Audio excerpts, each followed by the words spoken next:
This is likely going to be a short video, because it is about a rather short game, so I'm going to pad its opening by telling everyone watching about this. If you plan to start streaming video games on YouTube, and you plan to do that by using OBS Studio, disable the new Windows 10 hardware accelerated GPU scheduler.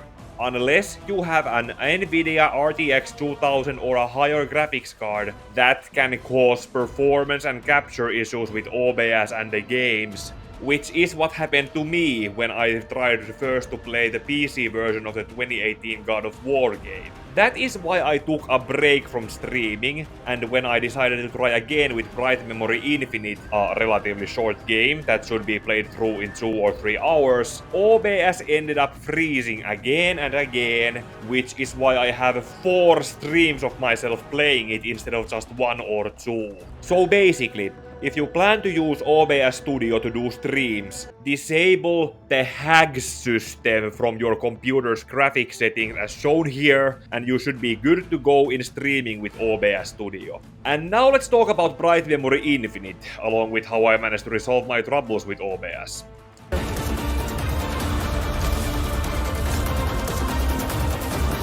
Developed by a single-person team of Zheng Xiangsheng using Unreal Engine during his free time, Bright Memory is a first-person shooter with hack-and-slash elements that started out as an episode 1, but was then remade into Bright Memory Infinite instead of getting an episode 2. And it was also at one point a Steam Early Access title, also available for mobile phones, before the Infinite version probably ended up remaking it into what passes for a AAA game sold on Steam, Epic Games, PlayStation Store, and probably also on Xbox Game Pass. I want to say that for a game that was made by just one guy, it does look and perform pretty well, but then again, I only played the most recent version of it, and therefore I have no experience on how poor the original version probably was. My guess is that it was probably better than that Unity game I ended up doing when I was in college during 2018, and is one of those few things I actually remember doing during that year.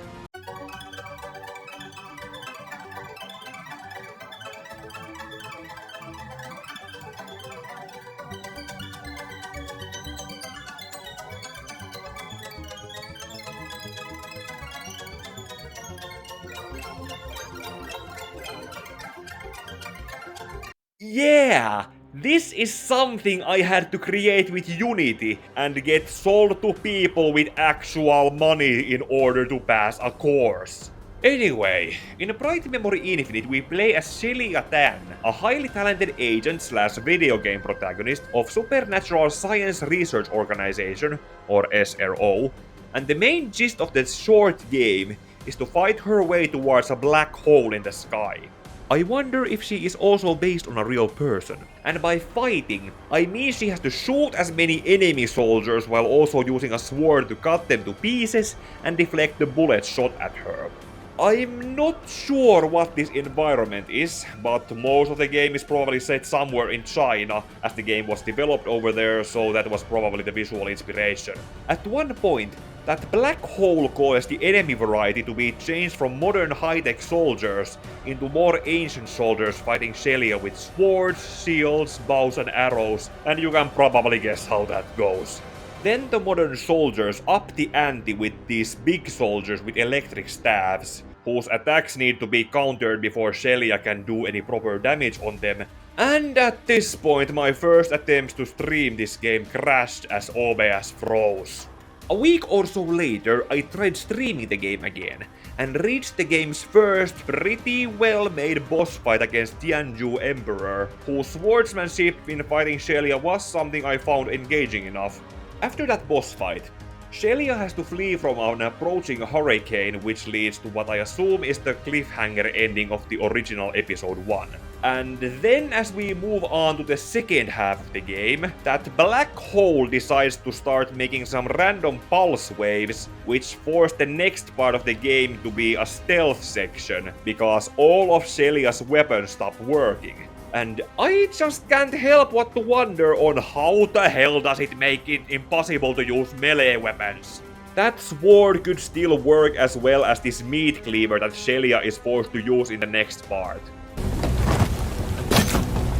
Armor is useless. Surprisingly realistic stealth situation, considering the fact that I have no idea where the enemies might be, and get spotted, it's with a very small chances of surviving and killing them back. And if my guns don't work but their guns work, why can't I pick their guns up? Eventually, when the guns start working again, Shelia has to fight some new berserker ancient soldier enemy types in what looked like an open-air bathhouse, and then the modern time enemies start carrying riot shields to protect themselves from Shelia shooting at them. The fighting gets really intense at this one avenue here, where the need to be able to counter and parry the shield enemies' attacks becomes frustrating to time right. And of course, this happens to be a part of the game where it's supposed to be that hard that Shelia needs to retreat into a side alley. Fleeing there, Shelia manages to find a sniper rifle, and after clearing out the yard in front of her, OBS froze again and I took another week off in frustration. During that week, I looked for alternatives to OBS, and eventually realized that I should have copied the crash report from OBS, and admitted it to OBS Analyzer to get a proper diagnosis on mitä helvettiä was going on! So, less than a week later, I ended up having the latter two streams on that same day in hoping to get a fruitful crash report on that third stream and properly get to finish the game on the more successful fourth stream. The third stream lasted about 30 minutes, during which Shelia had to fight boars and enter a boss gauntlet with more berserkers and other ancient enemy types before the Giant King boss showed up, and the best strategy to deal with it was to keep your distance while shooting at it.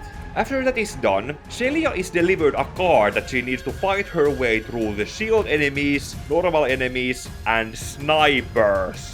Once she gets to her car, Shelia has to fast and furious her way through a bog, onto a mountain road, into a tunnel before driving her brand new car off the cliff and grappling onto a passing airplane. And then the stream crashed!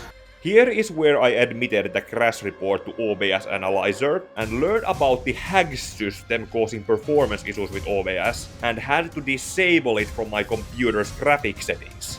Then after restarting my computer, I started my fourth and final stream on Bright Memory Infinite. The good news is that OBS is no longer crashing and I can stream normally again. But the bad news is that the video's quality is now down to 480 pixels. Or maybe I need to figure out my OBS settings again at some point. Anyway, the rest of the game goes like this. Shelia has to fight enemies on the wing of the plane before jumping off to a mountainside, where she has to defeat 2 mountain beasts before making her way to fight more ancient enemies, especially archers and berserkers. And then Shelia finds herself on a platformer section that somehow reminds me of Super Mario Galaxy on her way to that black hole. Grappling through it, Shelia is brought to the final 2 boss arenas, where in the first one she has to fight another gauntlet of berserkers, archers, more of those mountain beasts, and finally a rematch against the Tianjun Emperor, which is not that much different from the previous fight. Then after that, the Emperor turns into a flying version of the Giant King, whom Shelia can shoot to death from a distance. After the final boss is defeated, there is a cutscene where the boss of the modern day enemy shows up to fight Shelia over a glowy thing, and then the story reboots itself over to its beginning at Shelia's apartment before she was called to go to work. Also, the weather phenomenon caused by the black hole from the beginning is no longer on the news, so it is implied that Shelia managed to literally reboot the catastrophe that was the conflict of the game's story. Ei ollut hääppöinen peli, as we would say here in Finland. And I think most of whatever enjoyment I probably could have had with the game were buried under my experience of OBS freezing over and over again. But anyway, that is how Bright Memory Infinite helped me get back to streaming with OBS Studio. Of course, it didn't come without some hiccups, as you can see from the quality of the footage, and I'm still working through some online guides and other YouTubers' videos on finding the balance in getting that streaming quality back into what it was last year. At least OBS is not freezing on me anymore, so I got that going for me. But streaming Sonic Adventure 2 next ended up as you will learn when I do that video eventually. Now I'm going to spend some time working on my other video scripts, which so far include Sonic Adventure 2, part 2 of my Nier Replicant review series, and comparison reviews on Gotham by Gaslight and Superman vs the Elite. Remember to like this video, comment if you also do streams on OBS about your experiences with it, as well as if you have played Bright Memory Infinite before. Sharing the video is also an option, and do subscribe to my channel for those 4 other videos I said I'm working on next. Also, for when I do gameplay streams with OBS, ding the bell so you can be alerted for when those are happening, and may your heart be your guiding key.